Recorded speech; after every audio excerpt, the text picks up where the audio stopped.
All right, here we go, buying right back into it all, keeping you front and center on everything that we get. Look, we're talking about health today. AI is something that can really help us with health, I believe. But AI is such a dicey thing. It can be great or it can be greatly dangerous. My next guest thinks that AI could put a lot of folks out of business. Heard that before. Is it true? Maybe. Jeff Dornik is the founder and CEO of Pickax, is the host of the Jeff Dornik Show, and a lot more. He's on Maverick Media in different places. Jeff, welcome to the program. Thanks for having me on. Looking forward to chatting with you.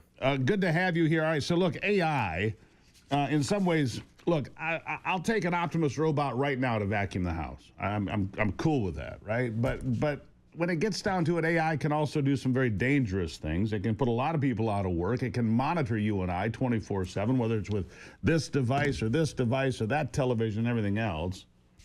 What are your concerns, Jeff? When you look around the room and you see AI peeking at you from every corner, what are your thoughts?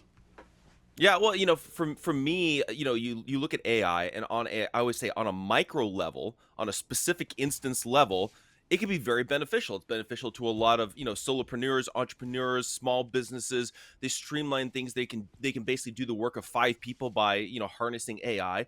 There's a lot of phenomenal tools that AI brings about, but also on the macro level is where I have a lot of the concern of where is this going. So like you mentioned, they're talking about, replacing jobs. And I think a lot of people, they think, okay, it's going to replace some of the, service jobs, the blue collar jobs, all that. No, they literally, if you listen to these AI big tech guys, they're literally saying that the AI is coming for everybody. And they're telling us out now. You listen to guys like Elon Musk, Bill Gates, Sam Altman. What they're actually talking about is that basically AI and these robots are going to be replacing everybody's jobs. Go back to that Tesla, big event that they had several months ago, where they rolled out the new robo-taxi. They also rolled out the Optimus robots, and in the promo video for those for the Optimus robots, Sure. they were actually showcasing them with being babysitters, teachers, attorneys, doctors. You just go down the list. It's coming for everybody. At a certain point, you're like, are they literally going to replace the need for human beings, which both Bill Gates and Elon Musk have said there might very Some people well thought so. Might replace human consciousness. Could replace human consciousness. That's a conversation that's been going on for some time. However, Mike Rowe has a different take on this. Mike Rowe, dirty jobs guy, right? He says not going to replace the plumbers or the carpenters or the electricians or the tradespeople. He said it's time to start skipping. He said he laughed because all these people were told to go learn how to code and do all these things. He said, well, the tradespeople are going to be protected. What do you think of that, Jeff? Yes or no? Are tradespeople safe or not? In the short term, I would say yes. So the tradespeople are probably going to be the safest industries right now.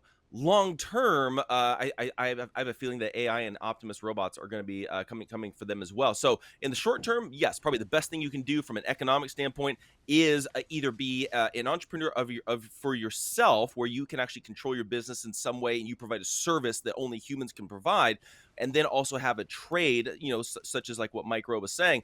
But in the long run, AI is kind of coming for everybody.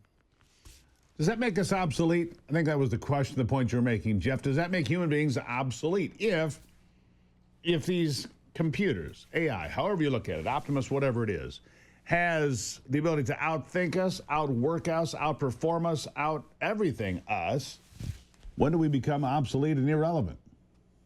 I mean, to be honest, if you listen to guys like Elon Musk and Bill Gates, they'll say within the next 10 years.